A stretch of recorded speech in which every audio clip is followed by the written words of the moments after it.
Bienvenue dans le podcast En balade à la découverte des Pyrénées-Orientales en pays catalan. Ça, c'est une route que j'ai longtemps pratiquée, mais en vélo. Entre Méditerranée et Pyrénées.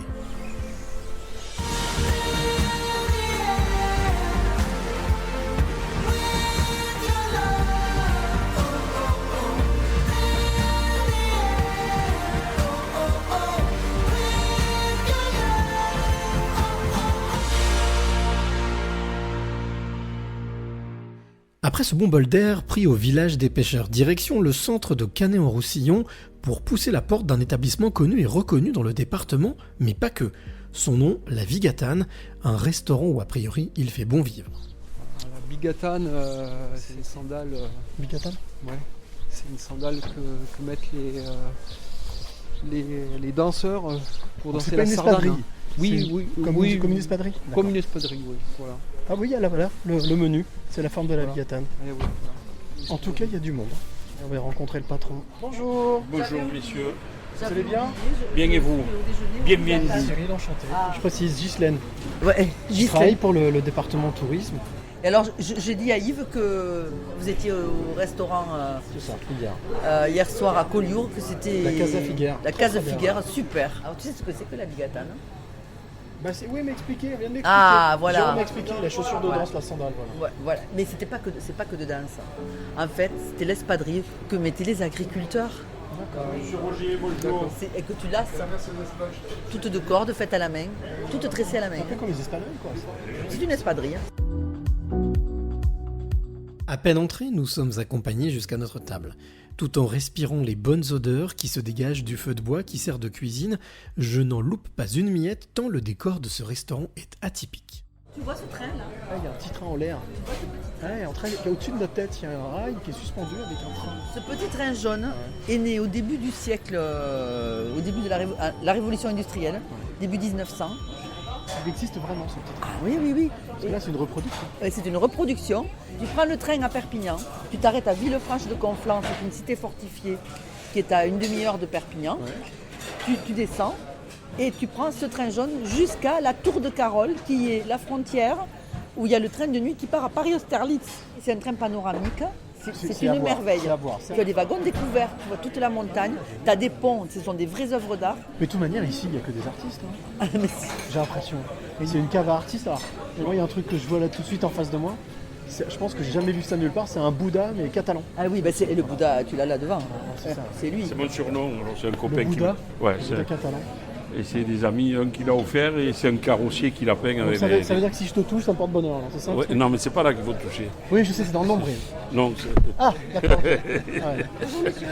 Mon épouse. Nelly. Enchanté. C'est pour ça, moi le patron et c'est elle qui commande, je te l'ai dit. Bonjour. Mais fous-toi. Voilà. Avant même d'avoir le temps de commander, les premiers plats arrivent sur la table. Du pain frotté à l'ail et des anchois frais, le tout servi avec un bon vin de pays. Ce qui ne m'empêche pas de continuer à papoter avec Yves, le maître des lieux. Qu'est-ce qu'on mange ici, chef? Qu'est-ce qu'on mange ici? Pardon. Adjudant-chef. Ah, oui. Non. Qu'est-ce que tu nous fais? Surtout ne m'appelez pas litre. Hein. Surtout ne m'appelez plus Benjamin France. Voilà, non. Pas souvent on me dit maître et je dis non. Rectifiez plutôt litre que maître, il faut m'appeler. Et qu'est-ce qu'on mange ici? Non, j'ai pas dit qu'est-ce qu'on boit. Qu'est-ce qu'on mange? Voilà, bon, on n'a pas encore d'athlète sans effort. Bien sûr, que du muscle. Qu'est-ce qu'on mange? Dans le restaurant, tu veux dire, ou en Catalogne? Dans le restaurant, alors, pratiquement que des spécialités catalanes. Qu'est-ce qu'on a? On a les escargots à la braise, façon cargolade, donc. Les moules grillées à l'aïoli. D'accord. Les anchois, on fait nous-mêmes nos anchois salés, c'est-à-dire on achète les anchois frais, on les met au sel pendant 4 mois, on les dessale. Qu'est-ce qui t'a donné envie de faire ce métier? La vérité ou... Bien sûr, la vérité. J'étais dans l'immobilier n'a pas bien tourné, je me suis retourné vers la restauration, c'était mon premier métier quand j'étais étudiant. Ok, d'accord. J'étais serveur au plateau, donc... C'était une passion, Ouais, oui, aussi, après j'adore manger, j'adore découvrir.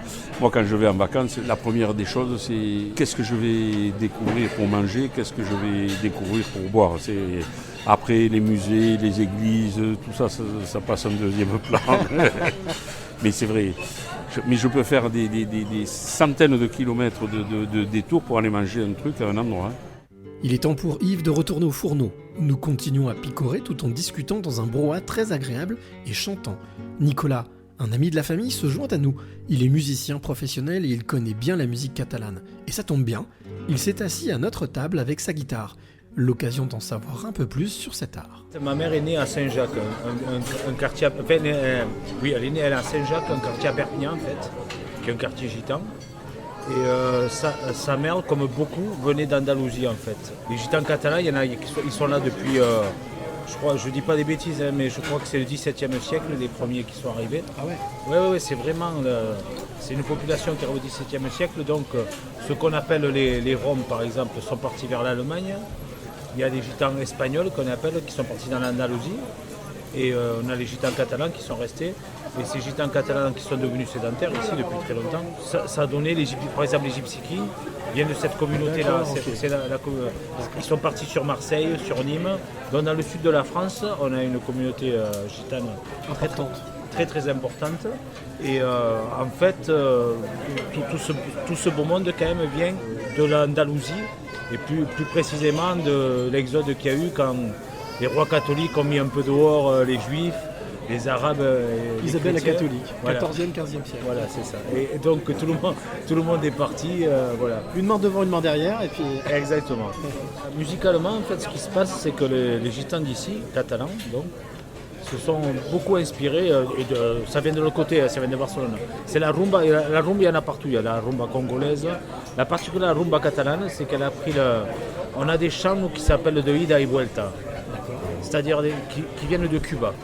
Des chants qui viennent de Cuba. Ah ouais, Donc il y avait beaucoup il y avait beaucoup de pêcheurs, de gens qui revenaient, les Catalans étaient beaucoup à Cuba. Et donc ils sont appropriés cette musique, mais c'est devenu une rumba spécifique catalane, tout simplement, par exemple une vieille chanson catalane qui est une navarrera, et puis l'ont transformée en rumba, par exemple, ça fait ça. Con el català prenia la mar i no se caleien, feien un cremat, tocant la guitarra, solia cantar, visca Catalunya, visca Catalunya, visca el català. Là, on est sur la rumba, par exemple, tu vois. Classique. Ouais, mais en tout cas, voilà. Les Catalans, on en a fait une habanera, qui n'est pas du tout le même style. Les Gitans se l'ont approprié en rumba. Avec plus de percussions. Alors, et là, je vais te montrer, en fait, ce qui se passe, voilà, une version. Ils ont commencé, tu vois, ils se sont dit, ça c'est un peu plus percussif, tu vois. Con el català, prenia la mar, ell no se caleia, veien un cremat, tocant la guitarra, solia cantar, visca Catalunya, visca Catalunya, visca el català. Voilà. Version rumba. Ouais. En fait, il y a beaucoup plus de soledad dans la version cubaine. Exactement. Il y a beaucoup plus de joie en fait dans la Voilà. version En général, les rumbas gitanes sont mises là-dessus. C'est vrai qu'on est sur la joie. Ma petite analyse sur la rumba gitane comme ça, c'est vraiment, comme je te disais tout à l'heure, de sortir de la réalité d'un quotidien. Donc c'est vrai que c'est très festif. Après, on a aussi quand je te parle de ça, c'est des compas qu'on appelle nous. Tu vois, il y en a des beaucoup plus solennels, tu vois. Par exemple, on va faire. Ça, c'est des trucs de balade, tu vois. Ven a borrarme los fracasos de mi mente. Ven a llenarme de caricias diferentes. Ven a sacarme de este pozo de amargura donde me encuentro yo.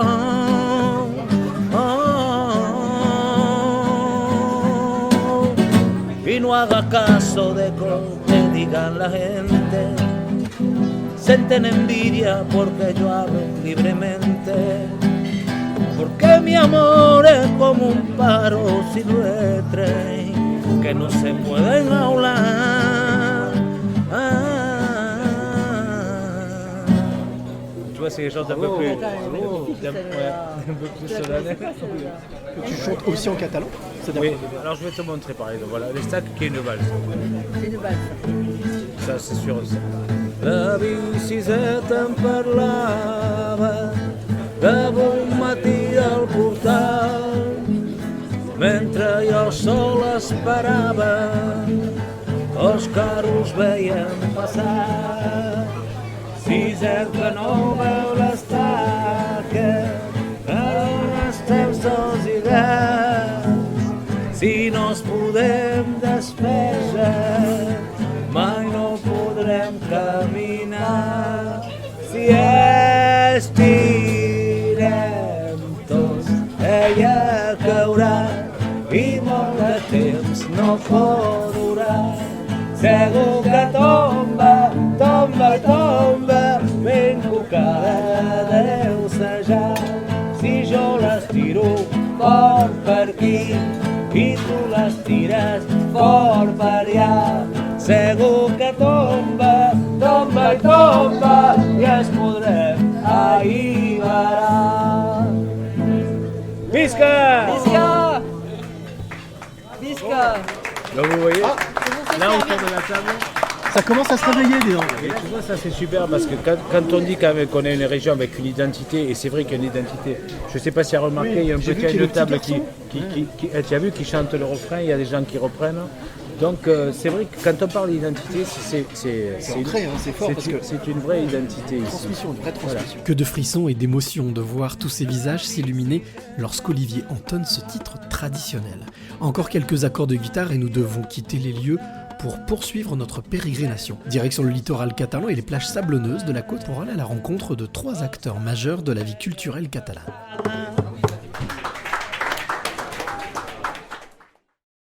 Et ben voilà, on est arrivé après, on va dire un quart d'heure de route, ouais, même pas en voiture. On arrive à Toreil. Il fait un petit peu plus frais là, c'est couvert, il pleut un petit peu, il crachine. Mais ça fait du bien avec tout ce qu'on a mangé, bu. On prend l'air. On prend l'air. Il y a une odeur, on dirait une odeur de fraise, enfin je sais pas, fruitée. Ouais, bah c'est les végétaux qu'il y a partout. Ouais. En fait, dans les végétaux que tu as, c'est une petite odeur citronnée presque du thym, quoi. Ouais, des petits passereaux. Ouais. Bonjour. Bonjour. Olivier Sanchez. Ah bah oui, rendez-vous ensemble. Oui, bienvenue. Merci, c'est Bonjour. adorable. Enchanté. On était en train de se dire que c'est sauvage, hein. C'est calme. Hein. Une histoire particulière. Ouais. Toreil, ouais. Elle a été épargnée par la mission Racine quoi, à l'époque. Cette mission intergouvernementale faisait des coupures vertes. Et quand ils ont aménagé le Barcarès, qui est la station un peu plus au nord qui a été construite, l'État a décidé que Toreil resterait Natura. Toreil resterait Toreil. Toreil, voilà.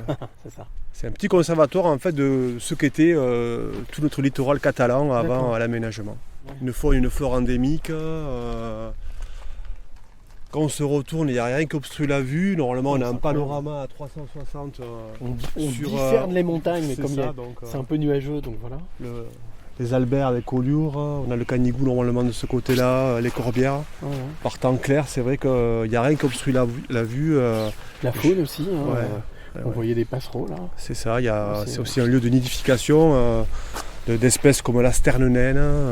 Et c'est assez rare qu'ils trouvent des endroits. Et chaque année, il y a des opérations, mais à cette époque, de D'accord. protection. On fait des périmètres pour éviter que les gens aillent perturber cette nidification. Quoi. Ah ouais, on va aller faire un petit saut, voir Ouais. chez Zaza. Chez là. Zaza, chez Claude. Chez Claude, ouais. Ça a l'air d'être un spécimen, mais... C'est le personnage. C'est-à-dire que sur la plage de Toreil, en fait, tout est classé au conservatoire du littoral. Ah d'accord, ok. Donc l'offre de restauration, elle est vraiment temporaire. Ils ont un cahier des charges qui est très contraint et restreint, et c'est logique, hein, où tout doit être monté à partir du 1er avril, et au 1er octobre, il faut qu'il n'y ait plus rien sur les plages. Ah oui, donc C'est-à-dire c'est que vraiment c'est du... ouais. un perpétuel recommencement, Ouais. et c'est éphémère. Voilà. C'est perpétuellement éphémère. C'est ça, c'est drôle comme Donc expression. ils mais sont c'est ça. obligés de se renouveler tout le temps en fait. C'est ça. D'accord. Bonjour. Claude est parages. Non. Il n'est pas arrivé? Non, voilà. A priori, on a perdu Claude. C'est pas grave.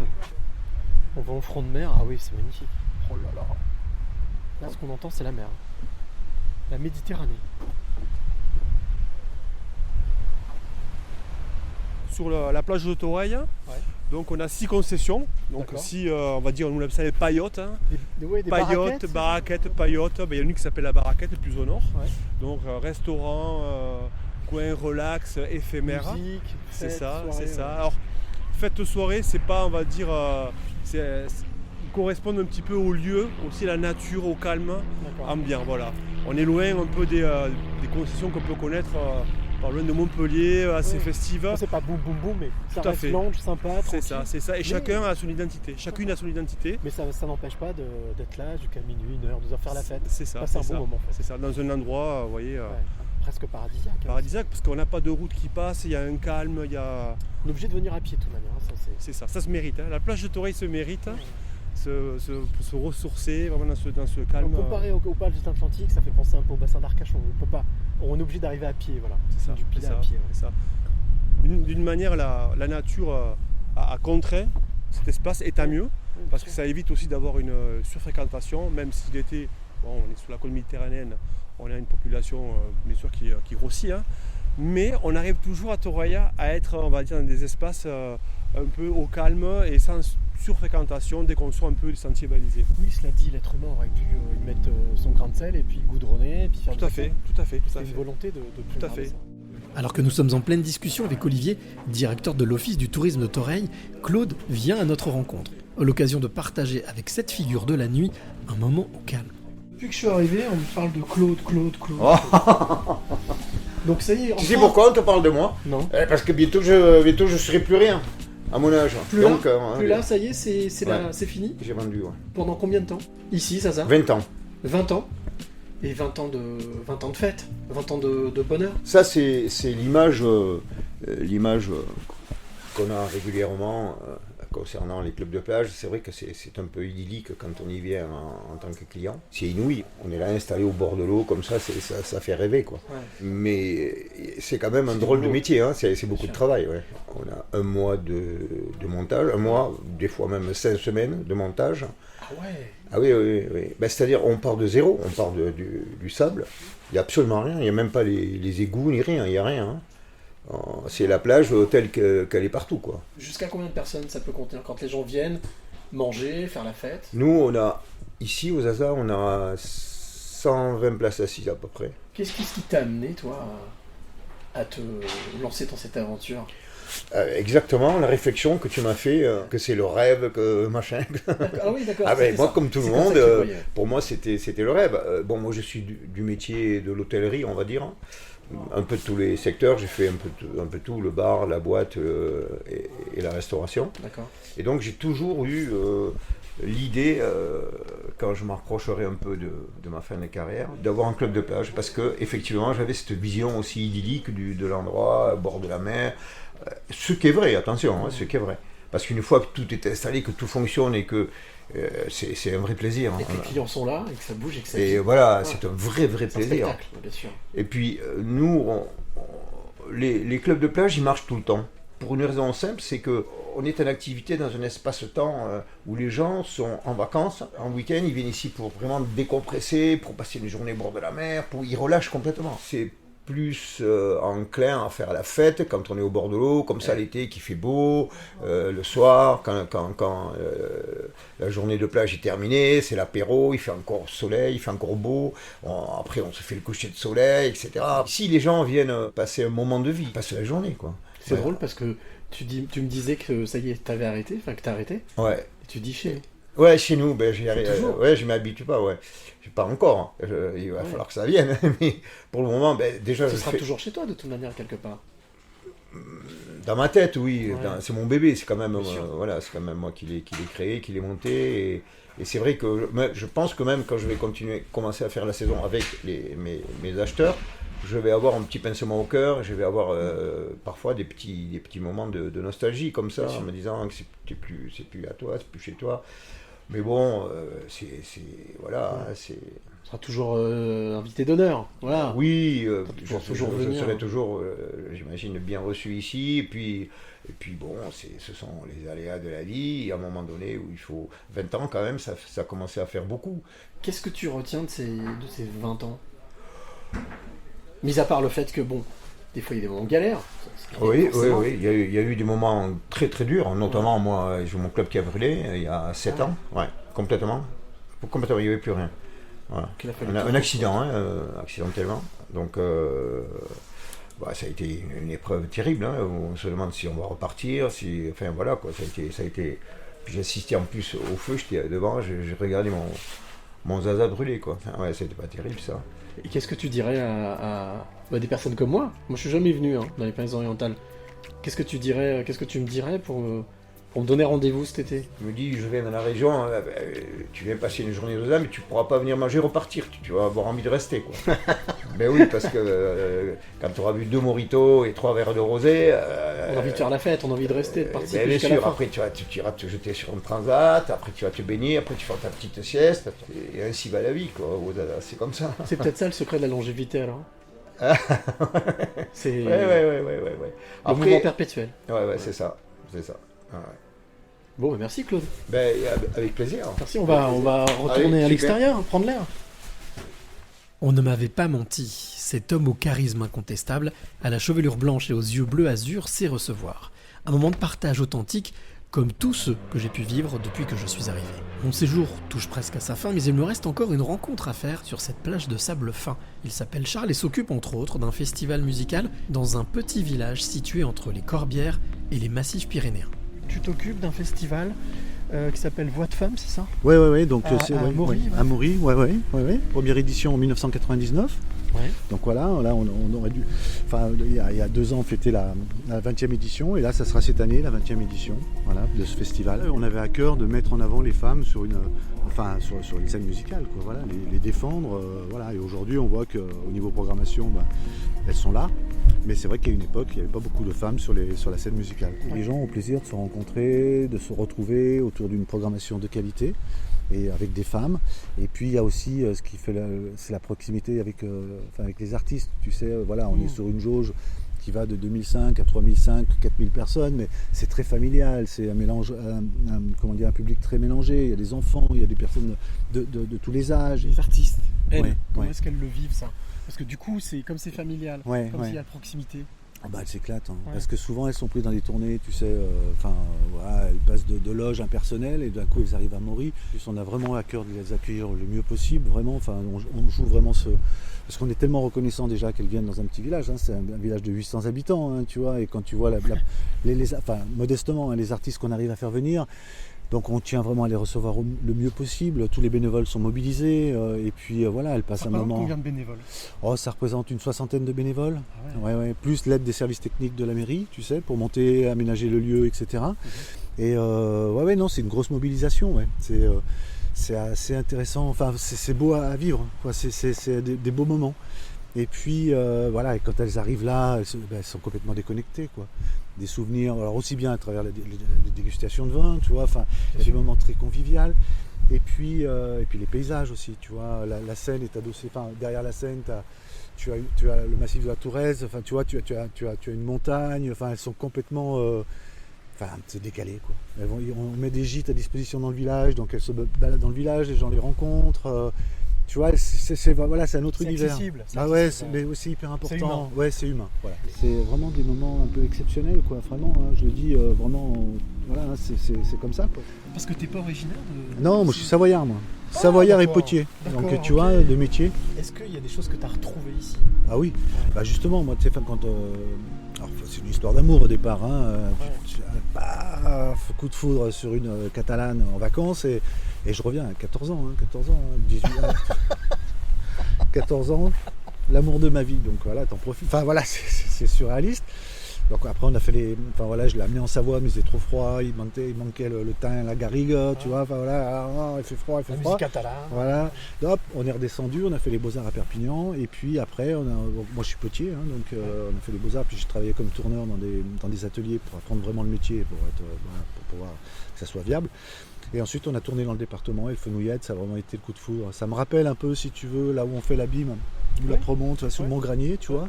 Ce côté très rocheux, caillouteux, donc de la montagne quand même, parce que j'en avais besoin.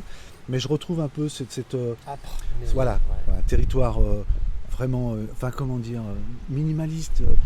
sec, mais beau, mais voilà, il y a une âme sur ce territoire. Soit tu l'aimes, soit tu l'aimes pas. Mais si tu l'aimes, tu y passes ta vie, quoi. Ouais. Et c'est ce qui s'est passé, c'est une belle histoire en tous les cas. Ah ouais, c'est super cool, ouais. Parce que ça dure en plus. Et ouais, ça dure. Voilà.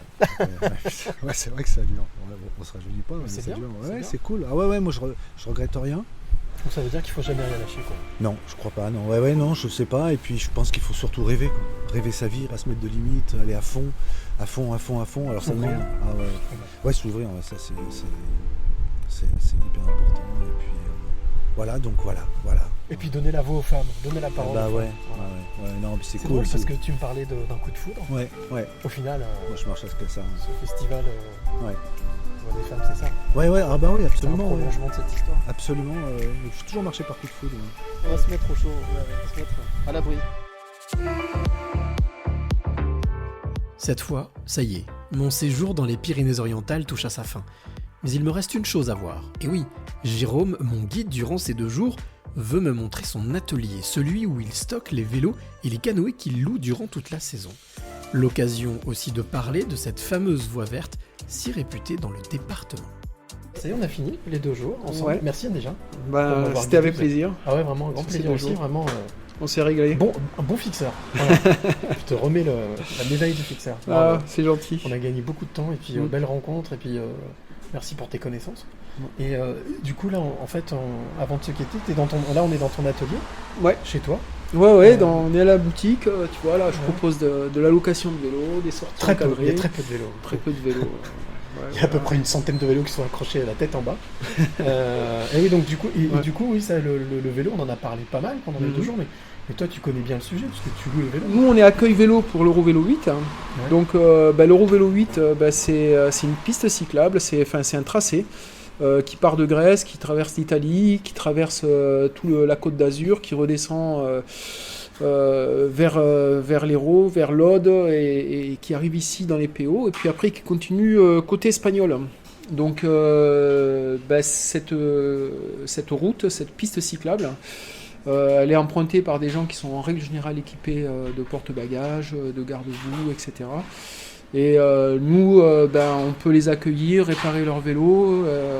C'est comme un checkpoint comme pour les Formule 1, c'est hop, voilà. On arrive, on regonfle les pneus, on fait une petite révision. Ouais. Donc il y en a qui font ça de bout en bout, qui peuvent faire ça sur plusieurs semaines, voire plusieurs mois. Puis il y en a qui font par morceaux, qui nous contactent, qui nous disent moi ce qui m'intéresse c'est de louer des vélos de telle partie à telle partie, ou alors avec leur propre vélo. Donc ça c'est quelque chose qui est vraiment super bien, quoi, qui est un beau projet parce que ça fait quelques années que c'est mis en place. Et puis là il y a très peu de temps que c'est mis en place dans le département, donc ça c'est bien. Alors des pistes cyclables, c'est pas la seule. Il y a plusieurs pistes de voies vertes qui traversent le département, qui se mettent en place petit à petit. Il y a des pistes cyclables qui partent d'Argelès et qui permettent de rejoindre la côte rocheuse ou qui permettent d'aller à l'intérieur des terres. Donc tout ça, c'est des choses intéressantes pour les gens, quoi, parce qu'ils peuvent faire du vélo en sécurité sur des voies qui sont sécurisées et sans voiture. Là, ça m'a donné envie, tiens. Voilà. J'ai envie de faire un petit tour de vélo. Tu me prêtes un vélo ? Allez, go. Allez, on va faire un petit tour Ah de mais vélo. t'es fou là, parce qu'il pleut là. Ouais, mais c'est pas grave, je m'en fous. Attends, au moins je suis pas venu pour rien. Attends, je prends la piste là. Il y a un vélo là. Hop. Voilà, c'est bon. Allez, hop. Tac. Moi j'y vais. Hop. Nickel. Voilà. Bah oui, attends, c'est bon, hein. Je prends le vélo. Hop. Attention à la béquille. La béquille. Il a celle qui s'enfonce, c'est pas grave. Voilà, direction la Grèce. C'est pas par là, c'est à droite. C'est pas dans ce sens-là. C'était En Balade, un podcast réalisé pour Pyrénées-Orientales Tourisme, destination Pyrénées-Méditerranée en pays catalan. Retrouvez tous les épisodes sur les plateformes d'écoute. Et pour en savoir plus sur cette belle région, rendez-vous sur tourisme-pyrénéesorientales.com.